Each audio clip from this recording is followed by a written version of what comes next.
우리 3일 동안도 주님 은혜 가운데 평안하셨습니까? 우리 하나님 말씀 베드로전서 2장에 있는 말씀을 같이 보겠습니다. 신약 성경 베드로전서 우리 사도 바울 서신 다 지나가서 있지요. 베드로전서 2장 9절 378페이지 정도에 있습니다. 베드로전서 2장 9절 우리 찾으셨으면 같이 읽어보겠습니다.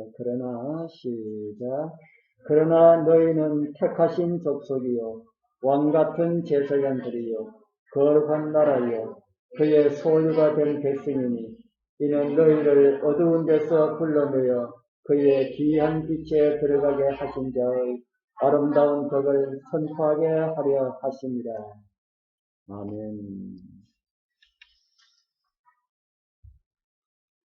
오늘 저는 율법들을 통해 나타난 하나님의 뜻은 무엇일까라는 이런 제목을 가지고 같이 말씀을 좀 살펴보려 합니다. 오늘 말씀드리려 하는 모든 내용이 오늘 우리가 함께 읽은 이 말씀 중에 다 들어있는 것 같습니다. 이 말씀을 두 부분으로 이해할 수 있는데 앞부분은 우리의 신분을 말씀하시고요. 뒷부분은 우리가 살아가는 이유를 설명하고 있는 그런 말씀입니다. 우리의 신분이 무엇이라 합니까? 우리의 신분이 택하신 족속, 왕같은 제사장, 거룩한 나라, 하나님의 소유된 백성. 이런 사람들 보통 사람들입니까? 특별한 사람들입니까? 이런 사람들이 보통 사람 같습니까? 특별한 백성 같습니까? 정말 우리에게 자존감이 생기는 그런 말씀 같지 않습니까? 때로는 힘이 들어도 자존심은 버릴지라도 자존감을 가지고 살아가게 되길 바랍니다. 우리는 하나님께서 택하신 족속이고 왕과 같은 제사장들이고 거룩한 나라요 하나님의 소유의 백성들이다. 우리를 해하려 하는 사단의 관계를 하나님께서는 보고 계시지 않으신다는, 가만히 두고 그냥 계시지 않으신다는 그런 약속이 포함된 그런 말씀입니다. 이렇게 우리를 부르신 그런 이유가 무엇이라 합니까? 우리를 부르신 그 이유가 하나님의 아름다우심을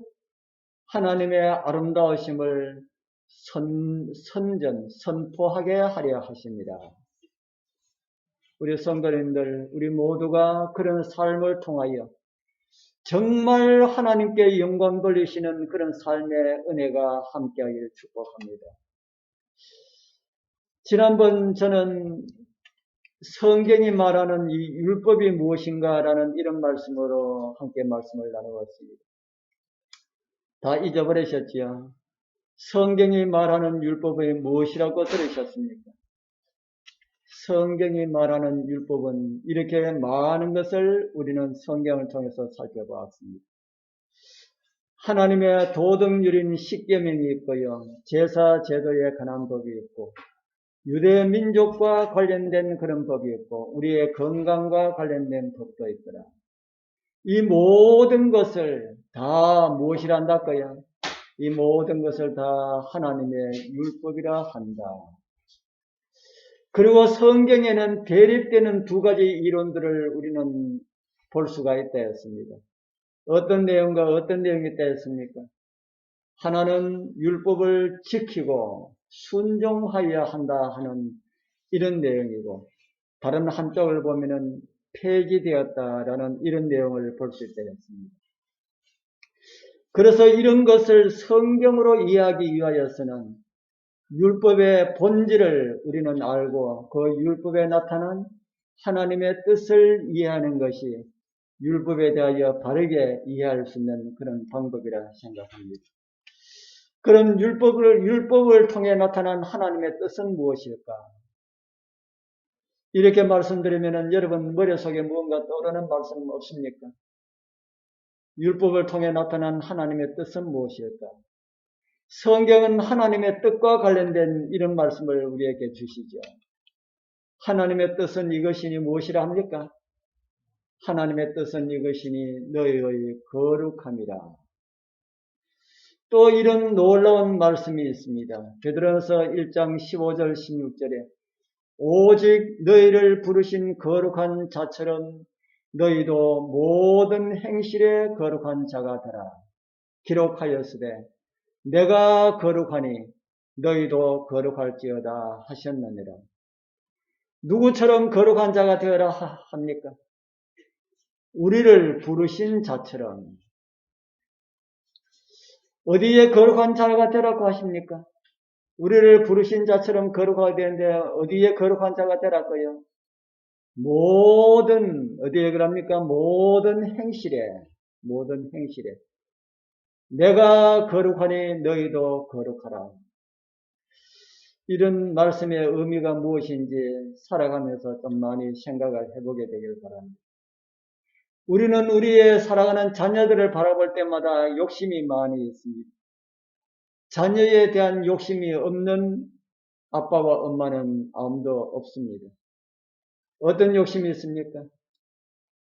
우리 성도님들에게는 세상적인 욕심 말고 어떤 욕심이 있습니까? 적어도 나보다는 더 믿음이 좋은 이런 사람이 되었으면 좋겠다. 이런 마음들 다 가지고 있습니까?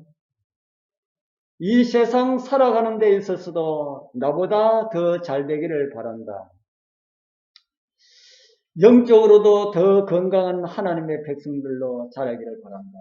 이런 마음들 다 가지고 있습니까? 예, 여러분들의 소원대로 이루어지게 되기를 바랍니다. 그처럼 하나님께서도 우리를 향한 그런 소원이 있다 하는 겁니다.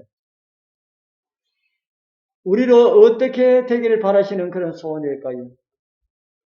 우리로 어떻게 되기를 바라시는 소원일까요? 하나님보다는 아무도 더 거룩해질 수가 없습니다. 하나님보다 더 나아질 수 있는 피조물은 없기 때문이다 하는 겁니다. 그렇기 때문에 하나님보다 더 잘 되는 것을 바랄 수는 없고요. 그래서 이런 은혜로운 말씀을 우리는 보게 됩니다. 에베소 4장 13절 우리 같이 한 절 보겠습니다.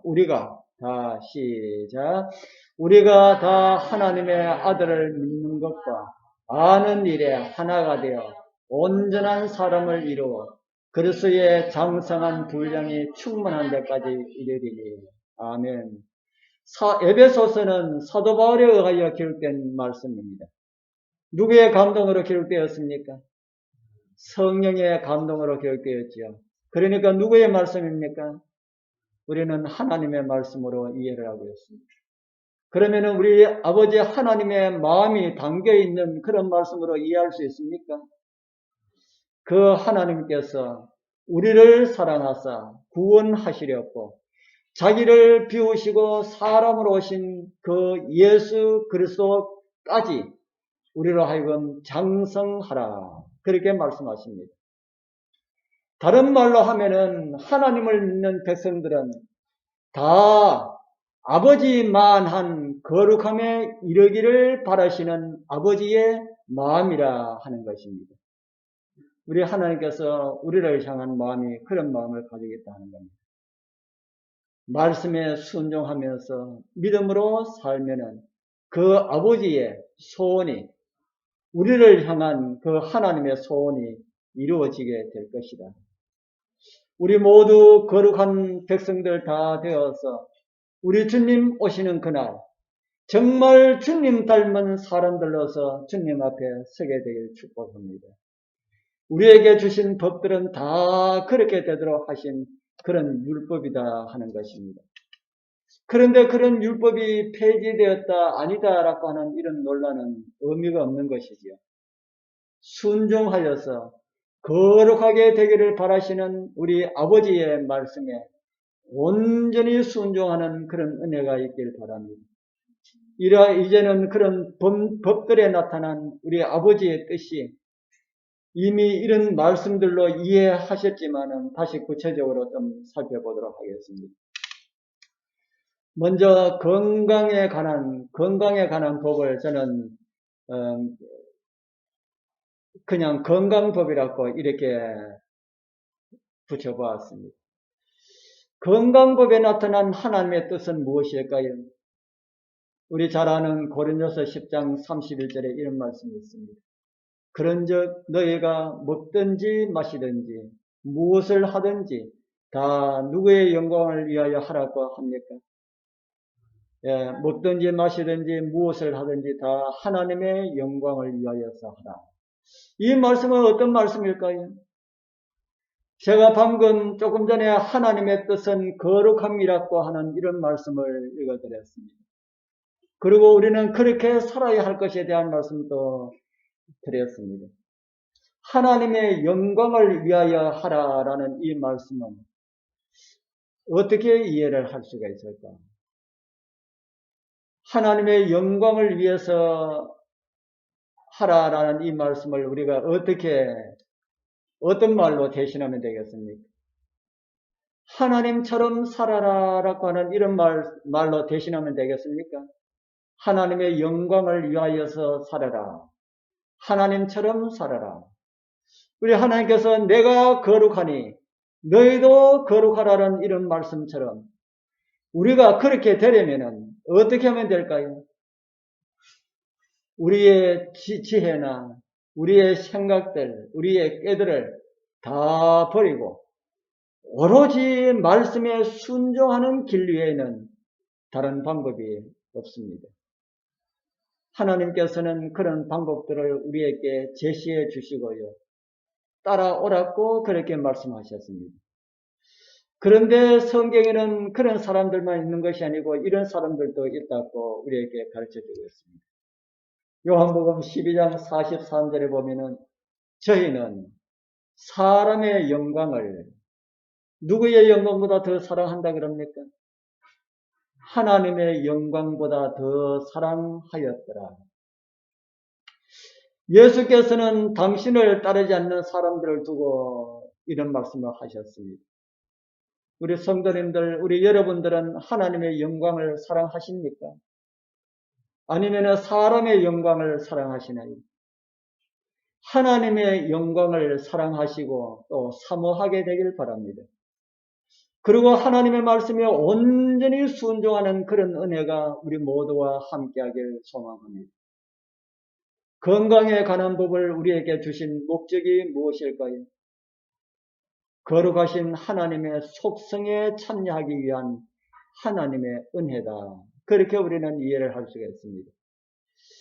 그럼 우리도 하나님의 거룩에 참여하기 위하여서 하나님께서 우리에게 말씀하신 그런 건강 법칙에도 순종하여야 할까요? 아니면 내 생각대로 살면 될까요? 우리를 지으신 분은 우리 인체에 무엇이 가장 좋은지를 아시는 분이시다. 이런 말씀들 우리가 많이 듣지요. 우리 모두 주님의 말씀에 순종함으로 우리의 몸이나 우리의 정신이나 다 주님 닮은 그런 사람들도 살아가게 되기를 소망합니다. 두 번째로는 도덕률에 나타난 우리 하나님의 뜻을 또 간단하게 좀 살펴보도록 하겠습니다. 그리스도께 이끄는 몽학선생이라는 글을 제가 적어 나왔습니다. 이같이 갈라디아서 3장 24절에 보면은 이같이 율법이 우리를 그리스도에게로 인도하는 몽학선생이 되어 이렇게 말을 하고 있습니다.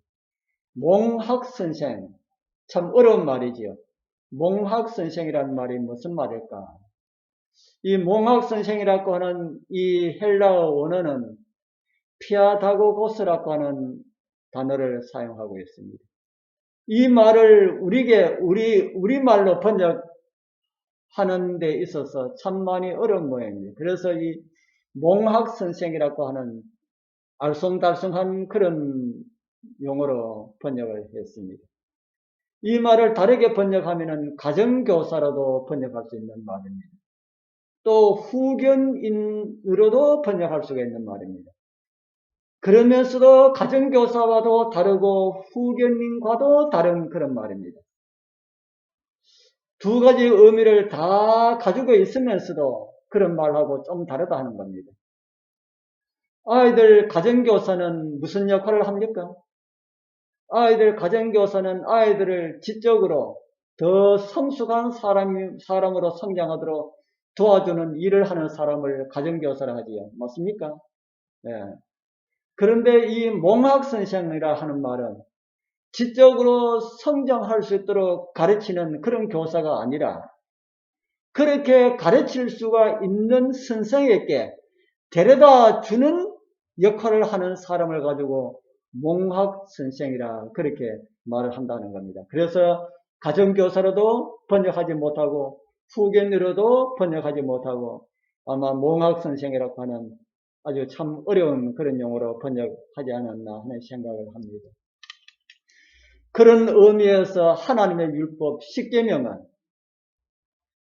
우리가 어떤 사람인지 가르쳐주고요. 가정교사처럼 그렇게 가르쳐주고요. 또 더 나은 선생이신 예수 그리스도 우리의 구원자에게로 우리를 인도하는 그런 역할을 한다 하는 것입니다. 정말 하나님의 계명이 우리를 그렇게 해주겠습니까? 로마서 7장 7절에 보면은 이런 말씀이 있습니다. 우리 같이 한번 읽어볼까요? 그런즉 시작. 그런즉 우리가 무슨 말 하리요? 율법이 죄냐? 그럴 수 없느니라. 율법으로 말미암지 않고는 내가 죄를 알지 못하였으니 곧 율법이 탐내지 말라 하지 아니하였다면 내가 탐심을 알지 못하였으리라. 율법이 무엇을 가르쳐 준다 합니까? 율법이 무엇을 가르쳐 준다고요? 죄가 무엇인지 가르쳐 주고 나의 상태가 어떤 상태인지 가르쳐주고 그렇게 함으로 우리의 구주이신 예수 그리스도께로 우리를 데려다주는 그런 역할을 하게 한다. 이것이 바로 뭐가 하는 일이랄까요? 율법이 하는 일이다 하는 겁니다. 그런 율법이 폐기되어 처분되었다면 우리는 누가 앞으로 나갈 수가 없다는 겁니까? 그래서 예수 앞으로 나갈 수가 없다. 그리고 우리 자신도 다르게 볼 수가 없다. 우리에게 주신 몽학 선생의 존재 가치를 우리 여러분들 없이하지 말기를 바랍니다. 두 번째는 구원받은 백성들의 생활 표준으로 주셨습니다. 구원의 수단으로 주신 것이 아니라 구원받은 백성들의 생활 표준으로 주셨다 하는 것이지요. 출애굽기 19장에 우리가 잘 아는 말씀이었습니다.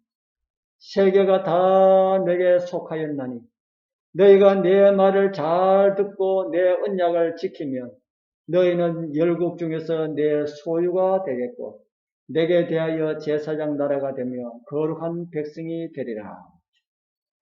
이 말씀을 얼핏 보면은 말씀을 지켜야 하나님의 백성이 되는 것처럼 그렇게 이해할 수 있는 그런 말씀입니다. 만약에 우리 하나님께서 너희가 내 말을 잘 지켜야만이 구원받을 수가 있다. 내 말을 잘 지켜야만이 하나님의 백성이 될 수가 있다. 이렇게 말씀을 하셔도 우리는 할 말이 있습니까? 없습니까? 우리는 할 말이 없습니다. 하나님께서 어떤 요구를 하여도 우리는 할 말이 없다 하는 겁니다. 그러나 하나님께서는 그렇게 하시지 않으시는 분이시죠. 그러면 출애굽기 19장 5절에 기록된 이 말씀은 무슨 말씀일까?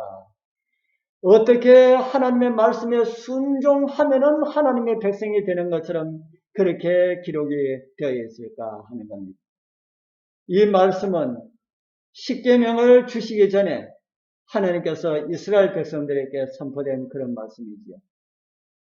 예수 그리스도의 보혈을 상징한 어린 양의 피로 이스라엘 백성들은 구원을 받아서 침례를 상징하는 홍해를 건너서 사탄의 나라에서 완전하게 하나님의 나라로 옮겨진 바 되었습니다. 다른 말로 하면은 오늘 우리에게 그걸 적용하면은 죄의 세상에서 구원받은 사람들이다 하는 것이지. 그래서 이 말씀은 애굽에 있는 백성들에게 주신 말씀이 아니다 하는 겁니다. 그리스도의 보혈을 믿고 구원받아 침례를 통하여서 하나님의 친백성이 된 백성들에게 주신 말씀이다 하는 것입니다. 그들에게 무슨 말씀을 하십니까? 너희가 내 말을 잘 듣고 이미 구원받은 백성들에게 이미 예수님의 보혈로 구원받아서 하나님 백성 된 사람들에게 너희가 내 말을 잘 듣고 내 말을 지키면 이렇게 말합니다. 내 언약을 지키면 하나님의 언약이 무엇입니까? 하나님의 언약이 무엇일까요? 성경에 이런 말씀이 기록되어 있습니다. 출애굽기 34장 28절 모세가 여호와와 함께 40일 40야를 거기 있으면서 떡도 먹지 아니하였고 물도 마시지 아니하였으며 여호와께서는 언약의 말씀 곧 무엇이라 합니까? 곧 십계를 그 판들에 기록하셨더라. 무엇이 언약의 말씀이라 합니까?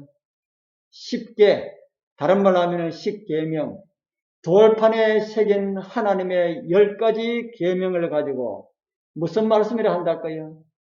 언약의 말씀이다. 이렇게 하나님께서 말씀을 하셨습니다.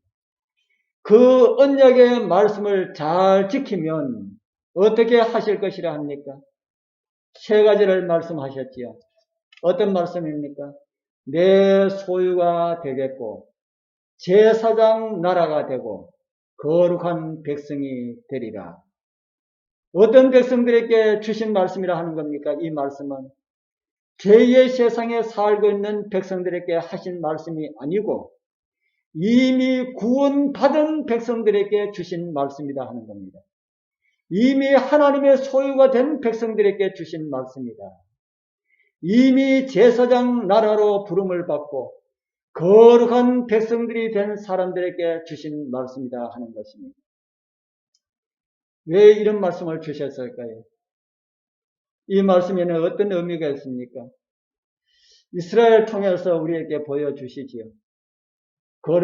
그리스도의 보혈로 상징하는 어린 양의 피로 구원을 받고 침례를 받고 하나님의 나라로 옮긴 바 된 백성이라 할지라도 언약의 말씀 안에 머물지 아니하면은 어떻게 될 수가 있다는 말씀입니까? 그들도 멸망당할 수가 있다. 누가 그런 것을 말씀하시고 누가 보여주셨습니까? 하나님께서 우리는 출애굽을 자세히 살펴보면은 하나님께서 그렇게 말씀하셨고 그 일이 어떻게 이루어졌는지 이스라엘 백성들이 우리에게 보여주셨습니다. 장정 60만이 넘는 사람들이 애굽에서 나왔지요. 어린 양의 보혈로 애굽에서 나와서 홍해에서 침례를 받고 광야 교회에 머물러 있었습니다. 그런데 그들 중에 가나안에 들어간 사람 몇 명이라고 알고 있습니까? 그들 중에 가나안에 들어간 사람 몇 명이랄까요? 2명. 그 2명 가운데는 레위인들은 거기에 들어가지 않았습니다. 왜냐하면 이스라엘 백성들 계수할 때에 레위인들은 이들은 내 것이다. 이들은 계수하지 마라 그래가지고 이스라엘 백성들이 계수를 하지 않았습니다. 그렇다면은 오늘날에도 언약의 말씀 안에 머물러 있지 아니한다면은 그렇게 멸망을 당하게 될까? 어떤 사람들은 이런 말을 하면은 새 언약 때에는 옛 언약하고 다르다. 이렇게 말하는 분들이 있습니다. 새 언약 때는 옛 언약 때하고 다르다.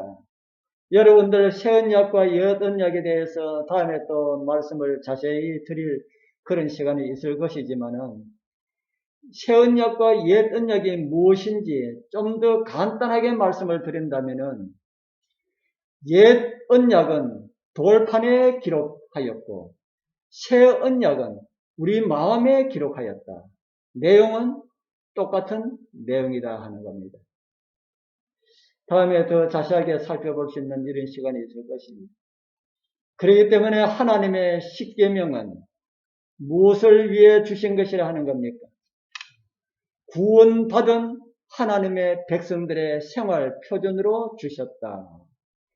그 말씀대로 살면은 하나님의 친백성이 되어서 하늘에 갈 수가 있고, 구원받은 백성이지만은 그 말씀대로 살지 못하면은 이 땅에서의 살다가 그것으로 끝나고 멸망당하게 된다 하는 사실을 성경은 우리에게 보여주고 있습니다. 우리 여러분들의 마음에 기록된 하나님의 언약, 하나님의 계명을 거스리는 그런 삶이 아니길 소망합니다. 말씀에 순종하여서 하늘 가나안에 우리 모두 참여하는 그런 은혜도 있길 축복합니다. 도덕률을 통해서 이루실 하나님의 뜻을 하나만 더 생각해 보도록 하겠습니다. 신의 성품에 참여하기 위하여서 신의 성품을 우리에게 계시를 해 주셨다. 어디에 참여하도록 하기 위해서요? 누구의 성품에 참여하도록 위해서요? 하나님의 성품. 이 말이 되는 이야기 같습니까? 우리로 하여금 하나님의 성품으로 우리를 초청하였다. 그 말 되는 이야기 같습니까? 어떻게 죄악 중에 멸망할 수밖에 없는 인간이 하나님의 성품에 참여할 수가 있을까? 그런데 하나님께서는 우리를 그리로 초청하셨다 하는 겁니다. 하나님께서 신의 성품으로 우리를 초청하시기 위하여서 십계명을 주셨다 하는 겁니다. 그래서 베드로후서 1장 4절에 이로써 그 보배롭고 지극히 큰 약속을 우리에게 주사 이 약속으로 말미암아 너희로 정욕을 인하여 세상에서 썩어질 것을 피하여 신의 성품에 참여하는 자가 되게 하려 하셨으니 베드로는 우리를 어디에 참는 자가 되게 하려 하셨다고 합니다. 신의 성품, 신의 성품.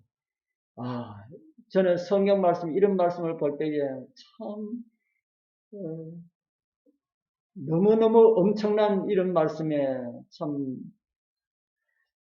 자신을 이렇게 살펴볼 때가 참 많이 있습니다. 우리로 하여금 신의 성품에 참여하는 자가 되게 하려 하셨다.